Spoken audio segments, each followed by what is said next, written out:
Atreverse a soñar, aprender a creer, sonreír, intentarlo y perder. Atreverse a reír, aprender a llorar, sonreír al partir, sonreír al llegar. Atreverse a saltar a pesar de... ¿Qué tal? ¿Cómo están? Sean todos bienvenidos a un programa que promete de todo menos tranquilidad, porque casi siempre a los invitados les digo, bueno, a ver, ¿qué tema sugerís para abordar hoy? Y dicen, bueno, pues habrá que hablar de la carne y de Garzón, habrá que hablar de Boris Johnson, qué está pasando con Rusia, así que sin más dilación voy a empezar a presentarles porque vamos a estar en un campo de batallas literal, que es en realidad en lo que nos encontramos en el mundo en este momento desde que existe el mundo, vaya usted a saber. Almudena Negro es periodista, es diputada del PP en la Asamblea de Madrid, también vicesecretaria de Comunicación del PP en Madrid. Almudena, bienvenida. Bien hallada, encantada de estar aquí como Te has siempre. Puesto esto si fuera una corrida de toros, De ¿no? brilli, brilli. Me encanta el brilli, brilli, ¿eh? Bueno, es fundamental. Hombre, nos alegra la vida. Claro que sí, digo yo, los tacones, y un poco de eso es Eso fundamental. es. Pinta labios, brilli, brilli, tacones. Ya está, Y todo el arreglado. mundo por Montera, usando otro símil. Yo no sé, David Álvaro, director de comunicación de Acento Asuntos Públicos, tú con los tacones no te llevas. ¿Qué tal? ¿Cómo estás? Pues no, brilli y maquillaje no, pero sí que vengo conjuntado, Mira, ¿no? es Venimos verdad, más o es menos en verdad. los mismos tonos. Normalmente coincido contigo porque Sí. suelo estar a tu lado, Sí. pero hoy pues he decidido Mira, ponerme igual que Almudena, Sí. que hay que seguirla siempre, ¿no? Ella Claro. siempre tiene una buena muestra de elegancia y de sensatez, pues oye, hay que seguirla. Oye, ahí tengo una buena amiga que se llama Mari Carmen Morales, por cierto, que tiene una tienda estupenda, se llama El Baúl, en la Toja, otra zona maravillosa de España, que dice que conviene dejarse a veces algo por hacer para tener un motivo de vernos. Y sigue pendiente la entrevista sobre tu libro, que yo no sé por qué edición vas, porque está teniendo muchísimo éxito. Pues ya va por la tercera edición y la verdad es que muy contentos, es un libro que está funcionando muy bien y como siempre se suele decir que lo bueno se hace esperar, pues oye, habrá que esperar, ¿no? Para que tengamos esa charla tranquila sobre qué es esto del lobby, que es un poco la misión que tenemos con el libro y el objetivo de explicarle a la gente de qué va esto del lobby. Sí, es que hablar de lobby parece como que hablamos de un servicio de inteligencia o hablamos de alguna corporación secreta, entonces, bueno, nos explicas realmente qué es un lobby, para qué sirven, la utilidad que puedan tener y de alguna manera nosotros tenemos un lobby televisivo. Eso es. Bueno, lobby hacemos todos, ¿no? Cuando los hijos de cualquier espectador hacen un poco de presión en la familia para ver dónde van a comer el fin de semana, pues están haciendo lobby. Y hacemos lobby en todas y cada una de las acciones que llevamos a cabo en nuestra vida cotidiana. Lo que pasa es que hay que tener conciencia de ello y hacerlo de manera más profesionalizada en determinadas esferas. Por supuesto, y no es un juego, ni es Eso cosa es. de ser más listo que el otro, ni en fin. Bueno, Carlos González de Teijón es abogado, es mediador, es escritor de momento no lo es, que sepa yo, aunque te puedes poner así, te haces el escritorio. Fiel amante de su esposa, debemos decirlo, y admirador. Eso quizás sería lo primero. Enamorado de mi mujer. Eso, que es muy bonito. Y lector, se te ha olvidado. También, bueno, es que fíjate... He leído el libro de un tal David Álvaro. Ah, cuéntanos.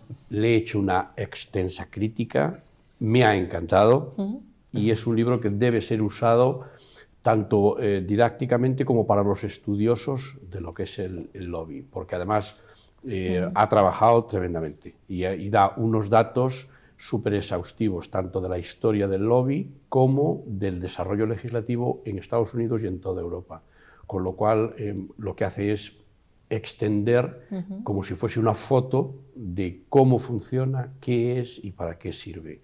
Y bueno, él lo aclara muy bien. Lobby es la lucha por lo tuyo. Y luego, como siempre hay en la vida, dos formas de hacerlo. Hacerlo con respeto y con respeto a las normas y con educación, o ir un poco de bruto por la vida, y él lo explica perfectamente, así que recomiendo de verdad que debe ser un libro no solo para leer, sino para tener en casa, porque es un libro de consulta. Por cierto, que David también había propuesto hablar de Djokovic, y no es que haya sido censurado, sino que se me ha pasado al empezar el programa. Es otro tema también que da poco juego, ¿no? Y vamos a dar pelotazos en general en el programa. Así que vamos a empezar por Almudena, con, ya me he dicho, Garzón y la ganadería. Que sepas que este tema también lo ha propuesto Carlos y lo ha titulado La metedura de pata del ministro de Consumo, así lo ha titulado él, ¿eh? Hombre, es una metedura de pata, yo creo que es innegable cuando estamos hablando además de un sector que es el cuarto sector industrial de nuestro país, que genera 2 millones de puestos de trabajo, que exportamos todos los años carne de la mejor calidad y no de animales maltratados, como dice Garzón, por valor de 9.000 millones de euros a 130 países. Y yo creo que es que lo de Garzón es la historia de un ministro que no tiene competencias, que no, todo el mundo pasa de él Yolanda Díaz, pasa del Partido Popular, pasa del Pedro Sánchez, y entonces va de ocurrencia en ocurrencia. Cuando no quiere hacer huelgas de juguetes, arremete contra sectores estratégicos españoles. Pero claro, es que se ha pasado de frenada en esta ocasión, incluso el Partido Socialista ha tenido que salir desmintiéndolo, un poco hipócritamente, sí, porque es verdad que en septiembre del año 20 el Partido Socialista también se había dirigido a la Comisión Europea criticando nuestras granjas bovinas, porcinas y ovinas. Pero es que Garzón se tiene que ir a su casa, bueno, porque el daño que hace, fíjate, sí, en Madrid la ganadería genera 110.000 puestos de trabajo. Tenemos 197 pequeñas empresas dedicadas precisamente a la ganadería y al sector cárnico. Es que un ministro tiene que ser responsable de lo que dice, darse cuenta del daño que puede hacer a su propio país. Claro, Garzón es comunista. Entonces, como es comunista, ¿a él qué le va a importar España? ¿A él qué le van a importar los 2 millones de trabajadores? ¿A él qué le importa? Imponer su ideología. Porque detrás de este rollo de Garzón está esa bioideología que han asumido como propias los de la extrema izquierda, que nos quieren decir hasta lo que tenemos que comer, que es que están dedicando millones de euros a crear carne falsa. Atacaron el vino, atacaron el jamón, ahora atacan el sector cárnico. Yo creo que llega un momento en que hay que decir, hasta aquí hemos llegado, Garzón, vete a tu casa. Nosotros, desde luego, desde el Partido Popular hemos presentado mociones ya en todos los ayuntamientos, en todos los parlamentos regionales, en las diputaciones, y pedimos 2 cosas. Primero, dejamos claro que nosotros estamos con nuestro sector ganadero, y segunda, que Garzón se vaya a su casa, cosa que, por cierto, y hay que decirlo, ¿alguien lo notaría que Garzón se ha ido a su casa? No, yo creo que él, absolutamente. Y ni desgraciadamente si él otros y Montero ministros se van a su casa, el gobierno de España no se va a resentir lo más mínimo. Fíjate lo que te digo. Pero es que tiene que irse. Probablemente todo lo contrario, porque si ese dinero también se utiliza para gestionar de mejor manera, has apuntado varios caminos y hay un fanatismo en nuestra sociedad que si los propios dicen algo, vemos a ver cómo se le puede defender, ¿no? Y veía hace unos días, bueno, me parece, en el programa ya son las 8 en Telecinco, Sonsoles Onega me parece una periodista maravillosa y con una elegancia de verdad que es muy de agradecer. Entonces recibían a un cocinero y les daba a probar pues unas brochetas con 2 tipos de carne, una de ganadería extensiva, otra de ganadería intensiva, unas eran en blanco y otra en negro para ver cuál les sabía mejor, ¿no? Había alguno que estaba empeñado en demostrar, ¿no?, como la diferencia de calidad o de gusto, y decía este cocinero, vamos a ver, es que hay distintas razas de carne, que deberíamos empezar por ahí, distintos cortes, distintas edades, pero vamos a pensar también que sería un debate, la alimentación es un debate muy interesante, pero ¿y qué pasa con las fresas que comemos en diciembre? ¿Han crecido de manera natural? O el pescado, si preguntan en cualquier pescadería si hay de piscifactoría o no, luego hay otros debates, ¿no? Pero de repente nos hacen hablar de unas cosas que yo lo que no sé, si quizá el PSOE no ha apoyado a Garzón, David, no sé qué piensas, porque están las elecciones de Castilla y León, que es una comunidad donde desde luego la ganadería manda y mucho. Bueno, eso sin lugar a duda, ¿no? Que debatíamos al principio si esto era una metedura de pata o no. Yo creo que no es una metedura de pata, que es una cuestión totalmente deliberada. Sí que es cierto que lo que hay que decir es, como bien apuntaba Almudena, pues que nos encontramos ante un ministerio que tradicionalmente en la democracia española no ha pasado ni de dirección general. Ni de dirección general. No hablo ni tan siquiera de Secretaría de Estado, que sería el escalafón siguiente. Ministerio vacío y carente de competencias. Es decir, tenemos a alguien que está colocado en un sitio única y exclusivamente por un pacto de gobierno entre el PSOE y Podemos, que había que colocar a una serie de personas, pero no tiene competencias. Y además de no tener competencias, el perfil de este ministerio y de este ministro es un perfil cada vez más habitual en la izquierda española, que es ese perfil de izquierda cosmopolita, urbanita, que no ha pisado el campo en su vida. Y el problema de hablar de algo de lo que no conoces es que acabas diciendo auténticas barbaridades. Y hay quien podría decir, bueno, pues eso es una metedura de pata, es alguien que no ha pisado el campo nunca, que no lo conoce, que ni tan siquiera ha visitado este tipo de macrogranjas de las que habla, de las cuales debería saber que es menos del 2 o 3% en el conjunto de todas las granjas que hay en España, pero es que yo no creo que sea una cuestión de metedura de pata o no, es que es una acción deliberada de alguien que, insisto, que dirige un ministerio que no tiene competencias y que en su haber, en los 2 años que lleva de ministro, pues tiene grandes éxitos como puede ser el intentar eliminar las bebidas azucaradas, tener una campaña orquestada, como aquí decimos nombres y apellidos, contra empresas multinacionales como puede ser Coca-Cola o Pepsi, es decirnos en estas Navidades, no hablo de hace muchos años, estas Navidades, que había que emprender una campaña en contra del roscón que llevaba nata, porque la nata era perversa y había que demonizarla. Es que se nos ha olvidado. Es que esa me la había perdido yo, ya me da la risa. Un ministro que también lo que nos ha dicho... Oye, lo de la huelga de juguetes, recuerda, porque claro... Sí, la huelga de juguetes machistas... Porque Exacto. no era una huelga de juguetes, era una huelga de juguete en contra de los juguetes machistas. Es que lo ha dicho Almudena y es por si algún espectador no piensa que es, no sé, pues una guasa o algo así. No, es que se ha hecho una campaña de publicidad. Cualquier ciudadano, cualquiera de los que nos está escuchando puede meterse en la página oficial del Ministerio de Consumo del Gobierno de España y va a ver todo lo que estamos diciendo aquí.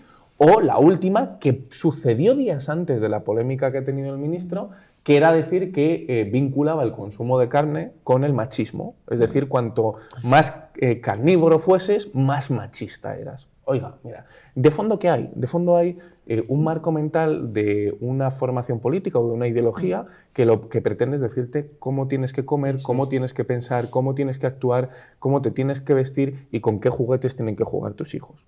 Y lo que decimos, gran parte de la población, es deje a la gente que coma, que juegue, que actúe y que piense como quiera, siempre y cuando no haga daño a los demás. Que mi libertad es mía y que no tiene que haber una institución pública ni un Estado que me diga cómo tengo que alimentarme, cómo tengo que vestir y cómo tengo que pensar, porque es el colmo del intervencionismo, y más aún en una sociedad globalizada. ¿Qué lleva eso aparejado? Este tipo de situaciones, que te plantas ante un diario internacional, en este caso inglés, a hablar mal de tu país. Estas declaraciones yo creo que son peligrosas porque tienen un desconocimiento detrás tremendo. Pero si quedasen en un medio de comunicación cercano a la ideología del ministro, pues quizá hubiesen pasado incluso desapercibidas. El problema es, hombre, cuando eres ministro del Gobierno de España y te vas ante un medio de comunicación extranjero a hablar mal de tu país. Es que quien ha salido a defender España ya ni tan siquiera han sido los miembros del PSOE. Es que ha tenido que ser el comisario europeo el que ha salido a defender la calidad de nuestra alimentación, de nuestra ganadería y de nuestras granjas. Esto es increíble. Más aún cuando se descubre y se nos dice abiertamente, que a mí esto es una cosa que he de decir que me fascina, que el presidente del gobierno no puede cesar a un ministro. Anda, eso es nuevo. Que no puede echarle, que le parece muy mal que las declaraciones están fuera de lugar. Bueno, muy pero mal no, que lamenta. Que en este pacto Que de gobierno lamenta. él no tiene competencias para cesar a un ministro. Oiga, pues si no tienes competencias, si en este caso tú como directora de este programa no tienes competencias para dejar de contar conmigo en un programa, Vamos, me puedo dedicar a otra cosa, yo creo. Como politólogo lo dejo aquí Claro. porque el análisis de la ciencia política no es lo mío. Desde luego. Carlos González Teijón está con esa sonrisa picarona que pone siempre. Sí, picarona Mira, porque- hay dos cosas, Carlos, independiente de lo que quieras comentar al hilo de lo que decía Almudena Negro y David Álvaro García, que de la solidaridad, de la imagen de España, ¿no? Estamos, pues yo creo que cansados de escuchar permanentemente cuando se dice, por ejemplo, desde la Comunidad de Madrid, que a ver los fondos que vienen de Europa, que cómo se van a distribuir y qué criterios son los que se usan. Entonces eso es ser anti-español, anti-todo. Pero hacer unas declaraciones tirando por tierra todo el mercado español, eso por lo visto es perfecto. Bueno, primero, se les ha olvidado a los dos que hace unos meses este ministro salió defendiendo que había que consumir menos carne y comprar menos carne. Y por lo tanto sí que era un ataque no solo externo, sino interno a todas esas industrias, porque lógicamente si no hay consumo de sus productos, la debacle vino al día siguiente. Bueno, lo que han hecho los dos que me han precedido en la palabra es ponerme a mí a defenderme, se van a enterar lo que es ponerme a mí a defenderme. Yo he sido el que he dicho metedura de pata y lo tengo que defender. Y lo voy a defender porque este medio me permite la ocasión de defenderme. Por supuesto. Es una metedura de pata porque, aunque David Álvaro ha dicho que, bueno, que si no estuviera ante The Guardian y tal, yo digo nunca. Porque el consejero delegado de Iberdrola jamás puede decir que la luz es mala. Porque si dice que la luz es mala, debe hacer dos cosas, o producirla mejor en sus centrales, o distribuirla mejor, o irse. Por lo tanto, si él es el responsable de ese consumo y esa carne es mala, lo que él debe hacer es tomar las medidas para que sea buena. Ay, ahora sí que me das miedito, como Garzón toma medidas. Y si ve que no puede tomar medidas por lo que sea, debe dimitir, o porque no le dejan o porque es incompetente para poder hacerlo. Pero criticarlo no tiene ningún sentido. En esta casa tenemos la gran ventaja de que hablamos siempre de explicar los conceptos. Este concepto es muy sencillo, es un concepto de equilibrio. Si él fuese el representante de una organización de consumidores, podría decir eso y mucho más. Si él fuese el presidente de un grupo ecologista defendiendo las margaritas, pues bueno, sería entendible. Lo que jamás es entendible es que lo haga un ministro de España. Es decir, no puedes estar trabajando para una empresa a la que te dedicas a criticarla. No tiene ningún sentido. Es decir, esa es una enorme metedura de pata de equilibrio. Es decir, ¿piensas así? Pues vete. Pero si estás ahí trabajando y cobras por ello, y estás cobrando de todos los españoles que te están pagando un sueldo, entre otras cosas, para que defiendas la carne española en España y fuera, si tú no solo no la defiendes, sino que la criticas, lógicamente no podemos pagarte el sueldo, luego has metido la pata. Pero eso visto con el ministro que defiende o critica la carne, o visto con un zapatero. Es decir, si tú eres una persona que dice, no, hay que llevar solo mocasines de tela, pues vete de la empresa de marroquinería en la que estás trabajando, ¿no? No tiene ningún sentido.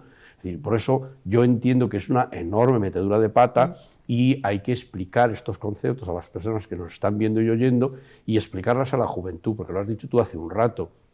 Estamos cayendo no solo en un enorme fanatismo, sino en una enorme infantilización. Los conceptos que se oyen constantemente son semi-infantiles. Y hay veces que te tapas los oídos para no reírte, pero bueno, ¿cómo se puede decir esto y cómo se puede defender esto? Porque son planteamientos infantiles. Sí, luego hablaremos también de Boris Johnson, pero fíjate, desde el Reino Unido, ¿no?, que salga un señor que han convocado una fiesta en Downing Street, es decir, donde vive, pero que es residencia oficial, que piense que es una reunión de trabajo a la que se pide a los que van que lleven una botella de alcohol y porque algunas veces le invitan a cosas y luego se encuentra a otras, pero te puedes marchar, pero en tu propio domicilio. Entonces esto de infantilizar la política, que por cierto es el título prácticamente del último libro de Mariano Rajoy, pues va por ahí. Almudena, al respecto de lo que dice Carlos y lo que quieras apuntar, pero sí que es evidente, y yo creo que esto no es cuestión ya de ideologías, que el ser ministro en España, nos cayeran mejor o peor, era sinónimo de una persona que tenía una trayectoria, que tenía una sabiduría, que iría más en nuestra línea o en la contraria, pero lo que ha retratado Carlos, y no solamente es con él, sino es algo generalizado con el gobierno, es que primero, no sé si es estrategia, tú y David, que entendéis más de la política que los demás, el situarse siempre como si estuvieran en la oposición, como si no estuvieran gobernando, cuando dice, arréglalo, como le ha dicho Carlos, es que está usted gobernando, arréglelo. Entonces se colocan como en una posición y luego como si fueran un club de amigos, estuvieran en el salón de casa y ejerciendo esas opiniones que podamos decir con las palomitas viendo un partido de fútbol. Yo creo que detrás lo que hay es ideología, es la propia ideología comunista. Para un comunista, el propio Pedro Sánchez es que es muy de derechas. Ellos le tienen que pasar, de hecho antes me estaba yo riendo con lo del roscón de nata, que no me había enterado del roscón de nata, pero con lo de la carne. Vamos a ver, desde que el hombre es hombre, y hay estudios científicos que lo demuestran, si hoy en día pasamos a ser Homo sapiens fue precisamente por el consumo de carne. Yo no sé si es que los ancestros de Garzón comían semillas, porque a veces lo sospecho, pero yo creo que detrás de esa tema muy manido, infantilización... Pero el de su boda ya sabes el menú, ¿no? Sí, sí, pero detrás de esa infantilización que hay. Para empezar, en mi opinión, esto es consecuencia de muchas décadas de socialdemocracia donde se le dice a la sociedad que no es responsable de nada. Si tú eres un irresponsable, al final acabas siendo un niño. ¿Quiénes son irresponsables? Los menores. Entonces actúan como tal. Y por otro lado hay ya como una vuelca de tuerca a esta ideología de esta gente como el señor Garzón.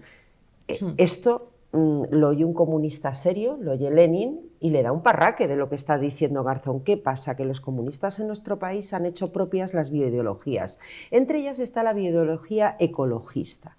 El otro día yo leía en un medio de comunicación un artículo que pretendía ser muy serio, donde decían que el consumo de combustibles fósiles era petriopatriarcado. ¿Por qué? Porque se han pegado ya una vuelta de rosca a todas estas ideas enloquecidas que tienen, que al final se lo acaban creyendo. Yo estoy convencida que el señor Garzón es un firme convencido de que en España se maltrata a los animales de las granjas, cosa que es absolutamente falsa. Aquí hay leyes europeas que garantizan el bienestar animal y España es el país de la Unión Europea que tiene la legislación más estricta al respecto y está convencido que comer carne es malo. El problema es que como es comunista y él está convencido que comer carne es malo, cosa que es absolutamente incierta, ¿qué es lo que quiere? Imponernos a todos, como decía David, su forma de vivir. Y hemos tenido la mala suerte que Pedro Sánchez, como pactó con Podemos, con esos con los que no iba a dormir, si pactaba y todas estas cuestiones, se encontró con que a Alberto Garzón había que hacerlo ministro porque al fin y al cabo Pablo Iglesias le debía que había liquidado a Izquierda Unida y lo había puesto al servicio de Podemos, entonces había que hacerle ministro y le dieron pues esta dirección general de consumo, la elevaron a categoría de ministerio y lo que tenemos es al frente de un ministerio del gobierno de España a un señor que es un perfecto incompetente, además de infantil es que es incompetente porque todas las cosas que va haciendo Garzón por un lado son absolutamente sectarias, incluso totalitarias, pero ¿quién se ha creído que es él para decirme si el roscón lo como con nata, con crema o sin nada? O si no come roscón. Si como carne o si como pescado, pero ¿quién se ha creído este señor que es? Pero por otro lado, de verdad, es que Garzón, yo siento decirlo así, pero es un ministro estúpido, es que no tiene otra definición. Hay una cuestión por si algún espectador dice, ¿cómo están estos? Aparte de la evidencia, que se nota cuando alguien trabaja o no, hay una manera muy sencilla de por lo menos ver si a diario hace algo o no lo hace. Por esto de los portales de transparencia y por la información que se debe dar también a los medios, en la página del Ministerio, igual que hay pues, en las comunidades autónomas o en los ayuntamientos, se ve la agenda del día, que yo les invito que entren ustedes en la agenda de Garzón, un día sí, otro también, además se puede ir para atrás y se puede ver en los últimos días lo que ha hecho. Y es curioso que en un ministerio que haya un ministerio que no tenga que acudir a ningún acto y donde se le vea generalmente sean en cuestiones de sindicatos o de otro tipo. No sé si quieres añadir alguna cosa o cambiamos de tema. No, a mí yo terminaría simplemente con una reflexión que es que si sin tener competencias hace tanto daño a nuestra nación, imaginémonos si las tuviese, porque al final la política tiene ese poder, ¿no? Que simplemente con palabras puedes hundir un sector económico, un sector financiero, con los puestos de trabajo que eso deriva y con las vidas de la gente, que al final lo que nos olvidamos es que a quien le están haciendo mucho daño es al pobre ganadero, al pobre agricultor, al pobre trabajador de una cooperativa o de una granja que lucha por llevar el pan a su familia porque hay un ministro que con sus declaraciones cree que está haciendo algo que viene muy bien al medio ambiente. Bueno, pues y que me gustaría con una cámara oculta, ¿por qué no ver qué compran en esa casa donde vive, qué comen? Porque sí sabemos el menú de la boda, que ya es muy repetido, pero porque si hay alguien, como decíais, pues que tiene esas ideas, que vive de acuerdo con esas ideas, probablemente con las ideas que tiene este individuo no debería ser ministro, no debería haber aceptado el ministerio, porque en su esencia no está el ser ministro. Entonces es aparentar una cosa y vivir de otra manera. Bueno, para suavizar el asunto nos vamos a ir a Rusia, Carlos. Mucho ruso en Rusia, ¿no? Como decía. Muy buena la ensaladilla Muy buena rusa. la ensaladilla rusa. ¿Y de qué parte de Rusia es usted? Dice, yo de la estepa. Dice, muy buenos. Muy buenos los polvorones de la estepa. El gran Eugenio, que desde luego buenísimo. Es referencia en el humor español, pero no es humor precisamente lo que está sucediendo en Rusia. Ahí, en este momento, o sea que queremos, no sé si por infantilismo, pensamos que no podemos más con esto de la pandemia, pero hay una amenaza real de que Europa entre en guerra y es muy peligroso. Es muy peligroso, basta ser un observador de los conflictos, estudioso de los conflictos para verlo cómo está evolucionando. Y hay que reconocer ahora, muy sencillo, cuando un gran dirigente político dice voy a hacer esto, no puede volverse atrás, aunque se dé cuenta de que está metiendo la pata. Por lo tanto, cuando que Rusia se ha manifestado en esos términos, ahí está Estados Unidos y ya la OTAN maniobrando. Es decir, lo tenemos ahí a la vuelta de la esquina. Lo que yo creo que incide muy de cerca en ese infantilismo, porque Europa hemos querido quitarnos las armas, hemos querido volvernos todos ecologistas, hemos querido volvernos todos contra los ejércitos, cuando los romanos nos enseñaron aquello de que si quieres vivir en paz, prepárate para la guerra. Y es de manual de segunda página de los conflictos. Cuando tú eres débil, los demás no van a respetarte como que eres bueno, no. Te van a quitar lo que tienes y van a imponer sus criterios. Por lo tanto, yo creo que todo está conjugando en esos términos. Lo acabamos de ver ahora en Kazajistán, lo hemos visto en Bielorrusia. Son sociedades que se están desmoronando y, por lo tanto, no le queda más remedio a sus élites que crear un enemigo exterior. Siempre ha funcionado así. Los politólogos que tenemos aquí saben que eso funciona así. Creas un enemigo exterior, intentas crear cohesión interna, intentas disciplinar a tu población, jerarquizar a tu población y lanzarte contra el enemigo. Lo que pase, no importa, porque tú has estado generando toda esa dinámica.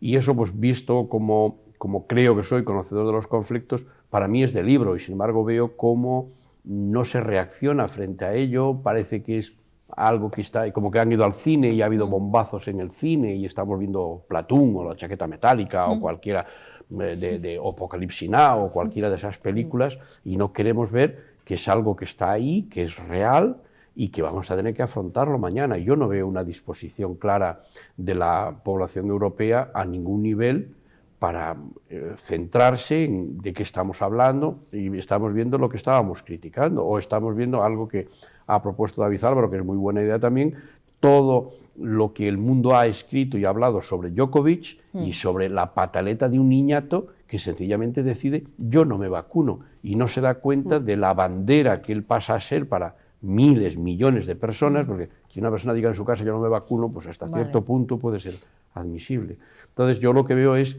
cómo no reaccionamos, cómo la sociedad está en otras cosas y no estamos viendo lo que está pasando en Rusia, en Bielorrusia, en Kazajistán, Ucrania. Ucrania, lo digo aquí para que luego alguien me llame y me lo diga, Ucrania va a ser partida, es decir, viendo el pasado de Ucrania, sabemos que Ucrania fue católica, se llamaban los uniatas católicos, y el resto ortodoxa. Y a partir de ahí se creó un Estado moderno, incluso, bueno, pues por ejemplo con la crítica de Crimea. Crimea siempre fue rusa y con población rusa. Lo que pasa es que el Partido Comunista decidió regalársela a Ucrania en un acuerdo de un Consejo de Ministros. Y entonces, claro, ha venido la Rusia y ha dicho, oiga, es que Ucrania siempre fue, lo hemos ganado nosotros, lo hemos conquistado con las armas a los tártaros, y la población es 82% rusa, el idioma es ruso. No puede seguir siendo Ucrania, y ahí estamos, y estamos ciegos. Sí, además, porque dicen, claro, conflicto, ¿no? Que es como cuando se habla de ETA, no, estamos hablando de guerra, porque dicen conflicto bélico, y dice, ay, te suena, no, de guerra. Y además con una amenaza por parte de Rusia también de desplegar tropas, no solamente en Europa, sino también en Cuba y en Venezuela, que tienen que, por lo visto, también la obligación de intervenir. ¿Cómo ves esa situación, Almudena? Yo creo que hace muchos años que Putin es un personaje, es un nacionalista ruso y es muy peligroso. Él ha ido defendiendo todo aquello que él cree y frente a eso yo creo que Europa estaba un poco más volcada en intereses gasísticos, por ejemplo, porque aquí hay que hablar del gas Claro. ante el silencio de la Unión Europea. Y lo cierto es que no solo ha ido acabando con todos los opositores internos, a los que ha ido envenenando con polonio, esas cosas. O sea, es que hay que conocer el personaje. Es que Putin es un ex KGB. En el propio Londres. Es que es en un, el propio claro, Londres en el mató propio a una Londres, familia envenenándolos. efectivamente. Es que es un ex KGB, es un nacionalista ruso que añora la gran Unión Soviética donde él creció. Entonces, claro, Ucrania, pues efectivamente va a ser dividida, pero es que Putin nos va a plantear muchos retos. Él lleva ya mucho tiempo con eso que él llama guerra híbrida. Por ejemplo, el apoyo al nacionalismo catalán desde Rusia para debilitar a España. Que ya se ha demostrado. Es un ejemplo de guerra híbrida y lo lleva haciendo desde hace muchísimos años para desestabilizar a Occidente.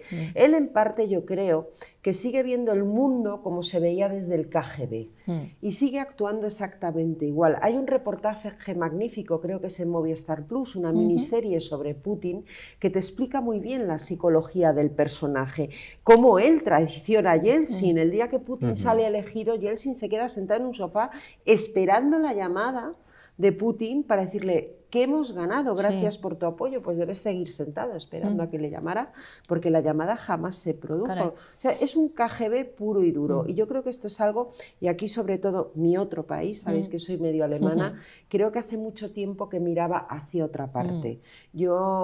Putin era un personaje que tenía en cierta medida fascinado a Angela Merkel, esta es la realidad, y luego por supuesto los intereses gasísticos, y ahora lo vamos a pagar, porque cuando tú miras hacia otra parte ante una tiranía, acabas pagándolo, ¿eh? Así es, no perdonan lo que dice Carlos, que es verdad. Podemos ser contrarios a las armas. Otra cosa es distinta al ejército, que creo que se mezclan como siempre las churras con las merinas, pero cuando el enemigo ya está ahí, te ve débil y te ve frágil, arrasa. Bueno, mira si está ahí, solo meto este dato, ella que es medio alemana, ¿cuándo ha reaccionado Alemania? Cuando su psicología queda bien plasmada para un experto en conflictos. Ha asesinado a un opositor político en un parque de Berlín. Y la policía alemana ha descubierto que fueron agentes rusos. O sea, no le importa matar a quien sea, donde sea. Claro, es un KGB. Sí, y si es fuera de casa, mejor, porque así la sangre se queda en otro lado. Por cierto, es un KGB que habla alemán perfecto. ¿Ah, sí? Sí, estaba destinado en la República, él estuvo Democrática muchos Alemana. años, efectivamente, destinado en la RDA, en el Berlín. y habla un Habla alemán. Yo lo he perfecto. visto en las teles alemanas, Perfecto. habla un alemán, pero perfecto. Fíjate. Putin. David. Es un personaje muy inteligente y un líder, aunque sea un líder Totalmente. totalitario. Sí. Totalmente. Bueno, yo sin ser agorero ni tremendista, hay que asumir que el mundo está cambiando. El mundo está cambiando de un sistema que tradicionalmente fue bipolar. Después de 1945 apostamos por la multipolaridad, por el multilateralismo, por vínculos a varias naciones, triangulando con la globalización, y volvemos a esa bipolaridad donde lo que se busca, y hay un patrón común de países que están disputando el espacio geopolítico, que son países con hiperliderazgos, pensemos en Putin o pensemos en China, países autoritarios, donde se laminan las libertades individuales, donde se colectiviza la sociedad, donde no hay libertad de prensa, donde a todo aquel que piense diferente al oficialismo se le quita de en medio de manera literal, donde no existe una rendición de cuentas, es decir, donde, oye, si un político actúa mal no pasa absolutamente nada, y donde esos hiperliderazgos lo que buscan es la hegemonía política a nivel global, y están dispuestos a todo con tal de conseguirlo. Ya tanto Carlos como Almudena lo han expuesto, las tropelías que ha cometido el gobierno de Putin, y Putin en primera persona, porque es el que dictamina las normas y las directrices que se deben de llevar a cabo, y enfrente a mí lo que me apena es qué tenemos. Enfrente tenemos, y hablo como español y como europeísta convencido, pues a una Unión Europea que lo único que hace cada cierto tiempo es decir esa coletilla y utilizar esa frase de estamos profundamente consternados. De consternación no se vive. La consternación no mueve el mundo. Y mucho menos las sanciones económicas, que eso trae las derivadas habituales, ¿no? Han matado a un opositor, vamos a poner unas sanciones económicas. y al final te das cuenta que la Unión Europea cada vez tiene un papel menos hegemónico, menos importante, y volvemos a ese escenario bipolar en conflicto y en choque constante. David, ¿y a Boris Johnson en qué grupo le metemos o cómo le podemos calificar? A Boris Johnson yo creo que le podemos calificar como espectador, pero entendiendo como espectador ese espectador que está en su casa con la copa en la mano viendo todo desde atrás, no de a mí que me dejen tranquilo, que yo lo que he venido es a disfrutar. Pero tiene una cara... yo creo que se le ha quedado la mano así del vaso. Pero el día que sale y dice... que vamos, que se ha demostrado la fiesta, ahora ya contáis vosotros, que organiza, en medio de que nos están diciendo a nosotros, a todo el Reino Unido que se queden en casa, sale diciendo que pensaba que era una reunión de trabajo, que pide disculpas, y al día siguiente no habla con nadie ni nada y se queda encerrado porque un familiar o un conocido ha dado positivo, pero a los 2 días le vemos sospechosamente vestido, porque hay que ver, corriendo, paseando un perro. Entonces, o sea, hace lo que le da la gana, como le da la gana. Es muy peligroso, es un país muy importante. Boris Johnson, hay que decir que haríamos mal si lo ubicásemos en el conservadurismo inglés clásico. Boris Johnson es un populista. Hay que empezar diciendo esto, porque creo que es determinante y muchas veces hablamos de él obviándolo. Es un populista, es un tipo que se ha dedicado a crecer políticamente en base al populismo ideológico. Es un populista y en base a ese populismo también hay que decir que es un superviviente. Ha sobrevivido a infinidad de polémicas, a infinidad de conflictos y a situaciones que cualquier otro dirigente inglés hubiese caído mucho antes. Él sobrevive. Aquí lo que entramos es en la clásica, y digo clásica porque sucede en muchas ocasiones, falta de ejemplaridad de los líderes políticos. Tú no puedes, cuando tienes a una nación entera en una situación mundial de pandemia, de confinamiento, donde hay fallecimientos diarios, predicar una serie de leyes e incumplirlas en primera persona. A mí lo que me preocupa es que esto pase factura en unos sitios y en otros no, porque aquí en España nos echamos las manos a la cabeza con Boris Johnson y hacemos muy bien, pero oye, aquí hay algún que otro presidente de comunidad autónoma, y me vienen 2 a la cabeza, nuestro amigo de Cantabria o nuestra presidenta Baleares, que en pleno confinamiento... Una mandó a abrir una discoteca para irse de copas con su jefe de gabinete, saltándose el confinamiento horario, las limitaciones de distancia, sin mascarilla, y el otro cántabro fumándose un puro, comiendo en un espacio interior cuando no se podía. Y hay las imágenes. Y está grabado. Quiero decir que al final volvemos a caer un poco en esa falsedad social de nos escandaliza lo de fuera, que es cierto que ese escándalo es una cosa, pero la otra también lo es, y aquí, oye, lo hemos pasado de puntillas y los 2 siguen en su cargo y no les menciones ese hecho porque es que encima parece que estás insultándoles, ¿no? Yo lo que creo es que Boris Johnson, el problema que tiene es que va a seguir sobreviviendo. Mi apuesta personal es que va a sobrevivir, que va a salir airoso de esto, con un daño en su imagen y un daño electoral en las futuras elecciones que tenga, pero va a sobrevivir y va a seguir siendo primer ministro. Y bueno, que nos intenten hacer ver o hacer creer que él no sabía que era una fiesta cuando la invitación ponía trae tu propia botella, que es de botellón de adolescente, pues bueno, pues vale. Almudena, al respecto. Es muy Boris Johnson lo que ha sucedido. Como decía David, es que es un populista, y los populistas, lo sabemos bien en España, tienen por costumbre decirnos a los demás lo que tenemos que hacer, pero ellos hacen lo que les da la gana. Si es que lo vemos continuamente en España. Entonces, yo también creo que Boris Johnson va a sobrevivir, que montará otra fiesta en breve. Todos los viernes, creo, ¿no? Que convoca una. Si es que le da igual. Acuérdate de la crítica a los chaletes y el chalete que se compró el populista. Por eso digo, es que los populistas son así. Entonces, al final, yo ni siquiera creo que le vaya a pasar factura electoral a Boris Johnson el tema de la fiesta. Otras cuestiones es posible. El tema de la fiesta no, porque quien le ha votado es que le hace gracia esta forma de ser de Boris Johnson. Es que se parte de la risa, dice, anda, ¿tú de quién eres? De saca el whisky Chelly, se parten de la risa. Claro. Sí, sí. Y no hay más. Bueno, hay una definición, la mejor que yo he leído sobre Boris Johnson, de una parlamentaria británica, dijo que Boris Johnson era un carrito de la compra cargado y que se había escapado de las manos por una calle abajo. ¡Qué bueno! Es decir, puede golpear en cualquier sitio y puede terminar en cualquier sitio. Yo creo que hay que enlazarlo con lo que antes estábamos hablando de también, ningún líder sale si no es de su sociedad. Claro. Antes David y yo hablábamos respecto a la decadencia de Europa, y si hay decadencia doble en Europa, lógicamente es el antiguo imperio británico y la sociedad británica. Por lo tanto, es una sociedad que se ha creído el infantilismo del Brexit y ahora Lo último que ha sucedido esta semana es que están planteándose enviar al ejército británico, ojo, al ejército británico para combatir a las personas que crucen el Canal de la Mancha. No sé si les dispararán en la playa cuando lleguen, si les dispararán en los barquitos de goma en los que vayan llegando, porque no sé qué pinta el ejército británico, porque una vez que llega un náufrago, lo único que puedes hacer es recogerlo. Claro. No puedes hacer otra cosa. Es un derecho internacional, además. Claro, por lo tanto, es una sociedad muy infantilizada, es una sociedad que ha perdido todos los nortes. Hay libros muy buenos, si queréis leer sobre ese tema, ¿no? Hay un libro escrito por alguien de izquierdas que dice que, hombre, que hay que reconocer que cuando la BBC hace un reportaje a las 12:30, 1 de la mañana, el 60-70% de la gente que sale en sus casas está en pijama.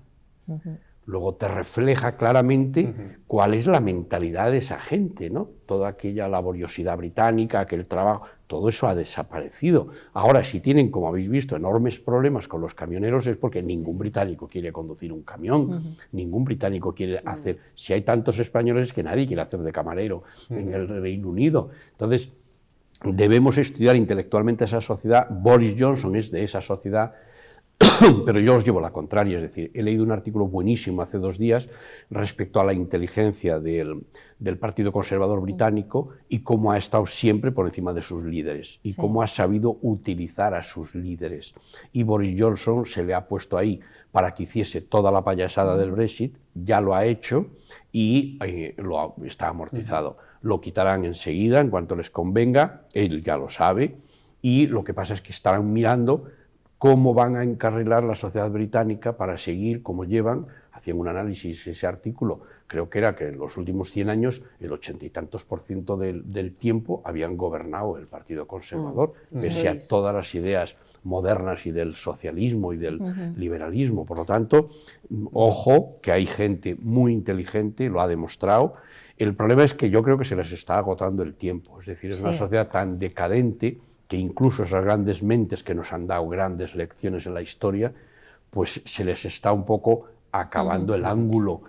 Bueno, pues vamos con el último tema en los minutillos que nos quedan, que es hablar de Djokovic, gran tenista, el número 1 a nivel mundial, que claro, volvemos como con lo de la carne, ¿no? Que muchas veces nos cambian el debate o nos cambian el foco.